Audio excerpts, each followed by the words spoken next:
আন্তর্জাতিক তাফসীরুল কোরআন মাহফিলের মধ্যে আপনি যখন লাখো জনতার সামনে বলবেন কিয়ামতের ময়দানে আমার নবীও জানেন না নবীর কি হবে, আমি আপনার কাছে জানতে চাই কোরআনের কোন আয়াতের মধ্যে আমার আল্লাহ এই কথা বলেছেন, কোন মুফাসসির?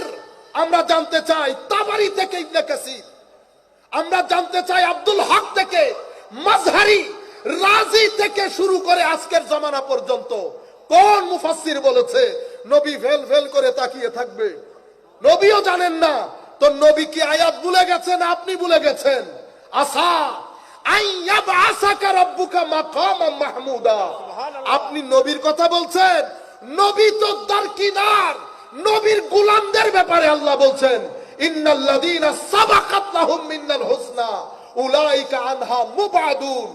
নবী ছেড়ে দেন, নবীর আদনা গোলাম আমার আল্লাহ বলছেন সেই দিন তারা কিয়ামতের ভয়াবহতা থেকে এত দূরে থাকবে, লা ইয়াসমাউনা হাসিসাহা, তারা কোনো আওয়াজও শুনবে না এখানে কি ঘটনা ঘটতেছে। এটা যদি তাফসীরুল কোরআন হয় তো আমরা আল্লাহর দরবারে পানা চাই এমন তাফসীর এবং এমন মুফাসসির।